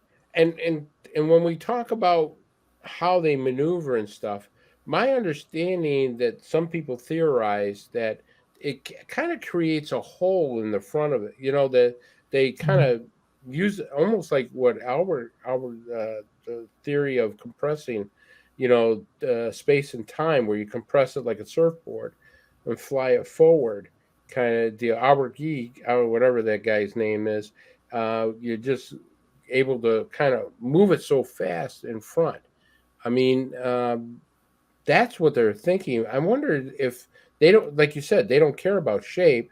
They just care about, having, the ability to compress space and time to do that. Slingshot. So this is exactly what the eyewitnesses are reported. Like 5,000 miles an hour in one straight line, then make a 90-degree left-hand turn, and there's no G forces. There's no inertia associated with this. So if there's anyone inside, they're not feeling the G forces, so it doesn't matter. It's a done deal to them. They've already made the breakthrough. They've cracked the gravity barrier. Yeah. Ooh, okay. Well, let's work in another case. How about 1995 Buxton, England case? Sure, no problem. Got that one too. So the reference for this is Burton Daily Mail, England, February 17th, 1995. This is another case where This is an early morning commute, and the gentleman was driving down kind of an S-shaped road. There was a diversion around a bridge, so he made a turn, and he was kind of like looking up, and he saw these beaming spotlights, and then he looks up and he sees this about 60-foot long elliptical shaped craft. Now it had a notch cut out of it. There were two beaming spotlights out front. He looked up, and this is the newspaper clipping right here. It shows you the original sketch from the newspaper clipping. He looks up, and on the bottom of it, what does he see? He sees these same tubes, pipes, and cylinders. Now, when you interview these people that have seen these pipes on the bottom of these craft, some instances indicate that the witnesses state that this thing looked like, quote, a Midas muffler plant. That's what these things look like. They look like silencers. They look like pipes. Now, I've really tried to discover what these things could be, right? They have to have some purpose. They wouldn't just be on there for no reason. So if you look into the superconductors only become conductive when they're super chilled down to almost absolute zero. So this could be a cooling apparatus using liquid nitrogen for a superconductor. And that's my assessment of what we're looking at here on the bottom of these craft. Okay, let me ask you this. The like headlights out front. Does ET need headlights? Do we, if we even have this advanced technology? I mean, we've got incredible stealth craft. I feel like we're just supposed to be seeing this, that whoever's doing this, whether it's the human-made craft or whatever, that they want us to see them. Well put. That's well said. I think that's all part of this, because they are brazen. They can come and go when they want to. They're brazen, and they can test these things. Obviously, they're operational. And as you had mentioned, Chris, with the serial number, we're looking at kind of maybe a low production run. There's more than one of these things. And the fact that you're right, they don't need lights. Even Stanton Friedman said that, what is the purpose of flashing lights on alien spacecraft? It could only be for decoration. They don't need it. Yeah, they don't need navigation lights. If you're coming hundreds of thousands of light years to come here, you don't need headlights or tail lights on a craft. So, in fact, these lights, they flash in sequence. We've got reds going off. We've got greens going off. We've got blues going off. And then the pattern repeats. This is not an alien spacecraft. Yeah, I don't think it could be. Our co-producer Amanda had a funny comment. She said, if the craft has a missing door, you might be a redneck. Yeah, true. I will ask you one question here. Sure. Mike, do you remember a picture of they thought was a craft underwater, been there for quite some time?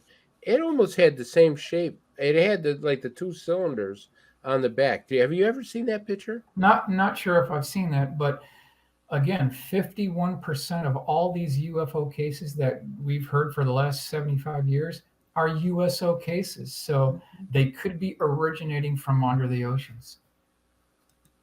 Amazing. Okay, should we get to another one? I'm loving these cases. Sure. 76, how do you say that? Calusa, California? Calusa, California, correct. I've got the newspaper clipping here. This is from the Sun Herald, Calusa, California. The actual report is, the case is May 26, 1979. All right, backstory is, it's about 11:30 p.m. at night. Primary eyewitness was watching television. His wife and two kids were sleeping in the nearby bedroom. And all of a sudden, right around 11:30 p.m. at night, the television goes out. Concurrently, the air conditioning unit goes out as well.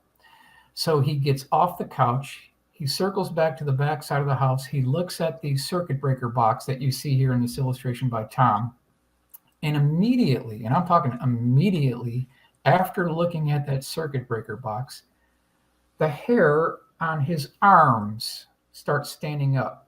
The hair on his chest starts sticking up. The hair on his head starts standing up. Not only that, they were crackling.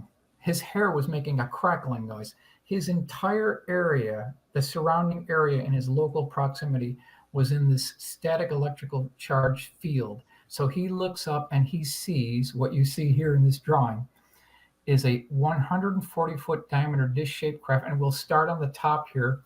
The top dome had these very interesting ridges on them, similar to a vintage lemon squeezer or lemon juicer. They look like these old vintage orange juice squeezers that I've certainly used them before. Maybe some others people have used them too, but that's what this thing looked like. It had these ridges on them. Now, on the bottom of the craft, there were these conduit pipes that had frayed edges. That's what you can see here. There were 6 of them. They all had frayed edges. So I thought, what's a better word that we can use than conduit pipe? Because that really doesn't describe it. To me, I don't know about you guys, but to me, they look like ramen noodles. That's what they look like to me. You're making me hungry. Yeah, so there are these ramen noodles dangling from the bottom of the craft. And on the left and right side of the craft, there were these double prong devices. So there's that prong protrusion thing again. Now, off to the left, he noticed that there was another craft that was half the size as the 140-foot diameter craft, and it was pulling power off the 500,000 volt power lines, causing them to become cherry red. So right there, it's a CE1 and it's a CE2 because it had physical effects. Now, a few minutes later, whatever these ramen noodles were that had frayed edges, they retracted into the bottom of the craft. At the very same time, these double prong devices, they retracted 90% into the bottom of the craft, not 100%, but 90%. And then on the upper left and right side of the craft, there were these gooseneck lights that popped out, and they were shining a light at the bottom of the area here. And so that's kind of the first scene in this Calusa, California case. And if we can possibly move to scene 2 in this Calusa case, we can kind of go over what happened next here. But okay, we can go here too. Now, what happened next is this large craft was kind of in the backyard, and it made a very interesting maneuver. Now, keep in mind, folks, that this is 1979. This 140-foot diameter dish-shaped craft goes from a dead standstill to hovering over these low-rolling hills in the background of the scene that were 25 nautical miles away. It did in less than 1 second and then repeated the movement. So it had transversed 50 miles in less than 2 seconds, made no sonic boom. This is back in 1979. Now, this large craft, essentially the father tells his wife and 2 kids, you know what, we got to get out of here. I don't know what this thing is. This could be a hostile threat. I don't know what it is. We're out of here. So he piles everybody into the pickup truck. They're going 90 miles an hour down the road, and this is in the newspaper clippings. It talks about how they're screaming down the road at 90 miles an hour, and that large craft starts following them. It goes over to the left-hand side of the cab of the craft where the primary eyewitness is driving, back over to the top of the cab, over to where the wife is sitting, and then back over to the left-hand side. They eventually make it over to the neighbor's house. They screech on the brakes. They pile out of the truck. They start slamming on the door of the neighbor's house. 2 neighbors come out. So you've got the original 4 witnesses plus the 2 neighbors. There were 6 eyewitnesses that saw that large craft kind of depart at a 45-degree angle. So in a nutshell, that's the May 26, 1979 Calusa, California case. Now, wow. Let me just ask really quick on this. Yeah. They went after the power lines. So they're probably drawing energy, but they kind of destroyed it too, didn't they? Well, there was a blackout in that entire city. That entire area had a major blackout. So it's the best CE2 case. It's a very good CE2 case. Mike, do you get a lot of cases where they're drawing power from power? Because there's a couple of theories about their energy sources. Dave Toom has talked to us about them drawing power from the sun. He's got pictures of the crafts that are drawing actual plasma, hydrogen plasma right from the sun, kind of a deal. People say they can extract hydrogen, and I keep going back to that because that's the catchword all the time. But they're drawing it from water, that they use water. They can extract energy from water. It's possible. But we see now, or have you seen, a lot of high tension power lines having power drawn from them? I have seen more than one case that has that, but the point I want to make is I'm thinking, are we being played here? is someone passing off one of our aircraft and painting it with the alien brush? Are we being played here? Because aliens, they don't need to pull power off of a power line. If they've come so far away, if they've come from 1.2 million light years away, they don't need our power source. They're not using the same power source that we're using. Are we being played? And then the fact that this thing had conduit pipes with frayed edges, are we being played here? All right, Cookie and I are going to go down that rabbit hole because I think we're going to do it. So we know that the U.S. government has at times played disinformation or misinformation in order. They've admitted it before on certain things. They just did it with Ukraine and a couple of things that, they just come out and admitted, yeah, we kind of made that up and stuff. So with the UFO thing, yeah, I mean, if we have this technology and it gets out there and people see it, Richard Doty has said this. I don't know if you know Richard Doty, but yes. Richard Doty has said, yeah, we played false flags and false information all the time in order for us to spin the narrative the way we want it. It's all about spinning the narrative. Well done. Yes. And that's why you start seeing this word threat now. You start seeing all these UFO experts starting using the word, well, it's a threat to our airspace and a threat to this, and there's physical effects that could be a threat, even though they may not want to hurt us, which probably not. But this word threat is coming all over. Cookie, what do you think? I think you're right. Well, go ahead. Yeah, my mind's all over the place. First of all, when I saw those things dangling, my first thought was, okay, maybe taking a soil sample or water sample, like you were saying, Chris, but it just seems so goofy. I mean, it's like, if they are so advanced, and we have to be, I think, careful if we're really dealing with ET, maybe not to anthropomorphize them so much and be like, well, they should act exactly the way we would act. If we're advanced, we'd make it look like this. And I do think we do have to sometimes step back and understand that we don't know anything about them and what they're like and why they might make craft the way they do. But when I see a picture like that, I just think that's man-made. It's kind of goofy. And then my mind goes to, is this just a case of let's show up to enough people that they all start talking amongst themselves, get away from this idea of government disclosure. Let's just get all the humans going, I saw a UFO, you saw one too. And if enough people talk about it, then it's going to get easier for them to do whatever they're going to do next. And I don't think any of us know what the heck that is, but I feel like it is a form of priming, which I think is maybe what you're getting at. We're kind of being primed. Yes. Right. Well put. That's exactly what I'm thinking. Mike, here's the other thing too. If you've come millions of light years away from here and you have the technology to do this, you don't chase a pickup truck. You can stop it on a dime. It's just like you said, why, can somebody up there, yeah, let's go chase the humans, see where they're going to go, let's follow. Maybe they're going to Dairy Queen. I mean, come on. You can stop that truck whenever you little heart desires. Exactly. I mean, this is more like we want you to get scared, so you tell everybody that there's this thing from outer space. And when I start seeing things like, okay, why are they chasing a truck? Why are they taking a power line out? Stuff of that nature. That makes me think U.S. military. I'm sorry. Yeah, I mean, in a lot of these cases, you hear again and again that the witnesses said that there was this low-frequency electrical humming noise that sounded like an electrical transformer or a sewing machine. That keeps on popping up again and again. All right, I have another thought here. Yep. We know enough about the human brain that if we were to see something that we literally cannot comprehend, it is so far beyond anything that our brain can try to piece together that we might just fill in the gaps, right?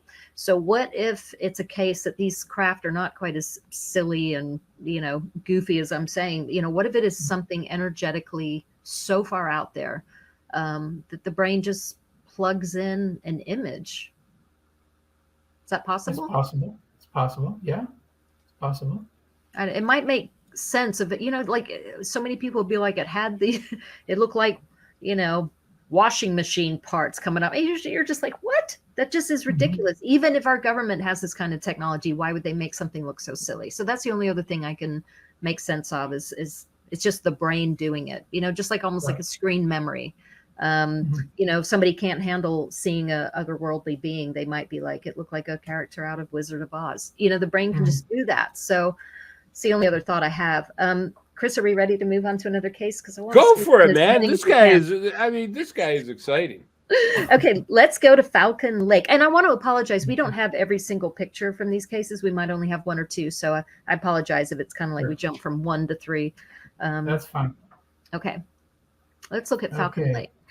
All right, good. That works. Okay, so Falcon Lake, Canada. This is May 19th, 1967. This is one of those top 10 cases within ufology. I would argue it might be a top 3. It's possible, but it's absolutely within top 10. All right, so our primary eyewitness is a man named Stephen Mekulik. He died a couple of years ago. Very good case, very famous case within ufology. And he was kind of a rock hound. He was a mineral collector. And so he was searching for different rocks. And what he was wearing is critical. He was wearing heavy pants. He had kind of working boots on, heavy plaid shirt. He had leather gloves on, and he had a welder's goggle on, because when he was chipping away with rocks, he didn't want to have anything damage his eyes. So that's kind of the sight picture here. Now, he noticed that there were some geese or birds in the vicinity that took off. They made kind of this chaotic maneuver, and he looked up, and what does he see? He sees 2 of these things. There were 2 35 to 40 foot diameter dish-shaped craft, kind of had a very nice chrome exterior. One of them took off, so that one was gone. The other one landed about 200 feet from his location, and here's what's interesting. It sat there for a half an hour before he even approached it. So he got a real good look at this thing. It was sitting there for 30 minutes. So he walks up to this craft, again, 40-foot diameter dish-shaped craft, and he notices that there's a double row of slots around the outer section of the dome itself, around the outer circumference of the dome. And there was this interesting entryway hatch that was about 3 foot long and about 20 inches wide. Now, radially oriented around the vertical axis of this craft was another little hatch. Now, this one was much smaller, and it had these very interesting pinprick 1/16 inch diameter holes that were evenly spaced, like someone did this with a CNC device and dropped in and plunged these holes, perfectly spaced. Okay, so he's walking up to this craft.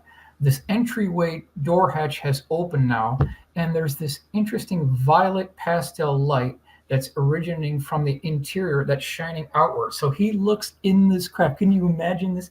He's looking in this craft, and he doesn't see anyone, but he hears an unintelligible language that he didn't know what was, and he hears laughter. That's something that pops up again and again, laughter. Wow. So he speaks in English, in French, in German, and Polish, trying to raise someone, but no one was there. Now, next thing that happened is this door slams shut, and this craft rotates about 20 degrees counterclockwise, so that that smaller type exhaust port lines up with him.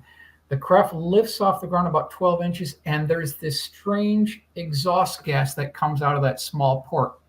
And what's interesting is the hole pitch pattern on this exhaust port lined up perfectly with the burn marks on his chest, which were reoccurring years after this actually took place. Now, a friend of mine, Antonio Huneas, who I used to work with, he gave me the photograph of the landing trace case from the Royal Canadian Mounted Police. Thank you. That's it right there. So, ladies and gentlemen, you're looking at the actual landing site. And if you look closely, you can see the circular outline of where this thing came down. So this is May 19th, 1967, Falcon Lake, Canada. Wow. Incredible. And I'm just looking at the time. We've got, gosh, like 7 minutes left. So let's try to kind of squeeze in a couple more here. No problem. The Father Gill case. Can we get to Father that? Gill case. Good. Good. Excellent case. This is known as the Father Gill case. It's also known as the They Look Back case as well. Now, here's the site picture here. We've got a 35-foot diameter, 2-tiered wedding cake. The the lower section of the craft is 35 feet in diameter. The upper craft is about 20 feet in diameter. And Father Gill sees what looks like 4 men, not aliens, but 4 men that were standing on the deck of the section on top. 2 of them were near the rim of the craft. The other 2 were near the center of the craft, and they looked like they were repairing something like quote unquote mechanical equipment or instrumentation. Isn't that interesting? Now, what happened next is Father Gill raised his hand above his head and waved to whoever or whatever was on the top deck of this craft itself, and they actually waved back. Can you believe it or not? They waved back. And he took this lighted device, and he was moving that back and forth from the left to the right, and it mimicked his movement. So this is a CE2, it's a CE3. Now this went on for about a half an hour. Also, there was about a 45-degree angle, very bright white bluish light that shot off this thing at about a 45-degree angle. And what's the key to this thing is, not only did he see it, but there were 25 other eyewitnesses that saw this as well. Now let's fast forward to 1974. Paul Hynek is the son of Jalen Hynek. They're in Evanston, and they invite Father Gill over for dinner. The actual guy who saw this thing. He describes the entire case, and when I spoke to Paul, who was sitting next to Father Gill at the dinner table back in 1974, he described this case to me, and he said, you know what, Mike?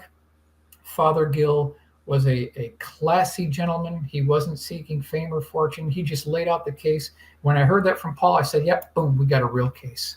Yep, 100%. I remember Paul talking about that too. I was like, you've had the coolest life. It's so cool. Let's see. Chris, if you don't have any questions, can we try to go for it. Right. Let's go to 1970, the Finland case. Finland case. Okay, this is a good case. I've got the report here. Not only the report, but I got the original sketch that goes with it. This is January 7th, 1970. This is in southern Finland. 2 skiers are going down this ski hill, and they notice this cloud following them. I mean, this is strange. A cloud's following. They go down to this cleared area. This cloud stops in this clearing area, and there's this pinkish, bright flash of light. And what happened next is just absolutely bizarre. We're talking about a 15-foot diameter disc-shaped craft appears out of this cloud after this bright flash. It kind of has these inverted dome sections on the bottom and then a larger dome on top. And then, and I'm not making this up, this is in the report, what could only be described, ladies and gentlemen, as a garden gnome. Yes, a garden gnome shows up. He's about 3 feet tall. Looks like a He's cone wearing head. a green, tight-fitting flight suit with green boots. He has a cone-shaped head. He has a wrinkled face with a crooked nose. This is all in the report. And then the report says that whoever or whatever this being was, he had a camera-looking device on his chest. And he was moving the camera device from one skier to the next like he was taking photographs. And then all of a sudden, this flash of light came back again, this same pink flash of light.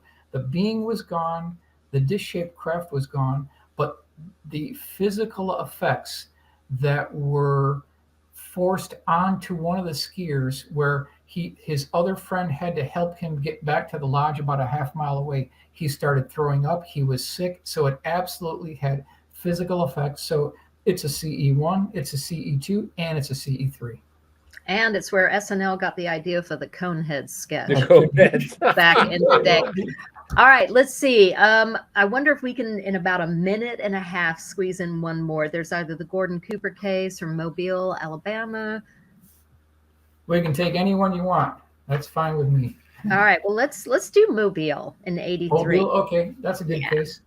Okay, so we're talking 1983. Primary eyewitnesses driving down the road after a dinner engagement. It's about 9 p.m. at night. There's this big booming noise. This is in the report. This is an APRO report, not my report, but APRO report from the bulletin. And so she pulls off to the side of the road. She gets out of the car. She looks under the vehicle. She thought there was a problem with the transmission, like the whole transmission might have fallen out. That seemed to be okay. She gets back into the car. She slams the door shut. She drives another half-mile down the road. Off to the right, there's this clearing area with trees flanking the back section of it. And hovering about 20 feet off the ground is this 210-foot long craft that's about 76 to 80 feet tall. It looks like a sphere with this tapering wedding cape as it tapers back to the aft end of the craft. We'll start at the top here. She said that there was a transparent section that wrapped around the forward 1/3 of the craft, and behind these transparent windows, she could see these, what she described, 5'10" humanoid-looking beings that had kind of no hair. They had a larger head. They were wearing this one-piece, tight-fitting white flight suit. Now, below that section was another transparent section that wrapped around the forward section of the craft. Now, I should mention that there were porthole windows just all around this craft, and she said she could look through one side of the porthole window all the way through the craft, all the way outside through the other porthole on the other side.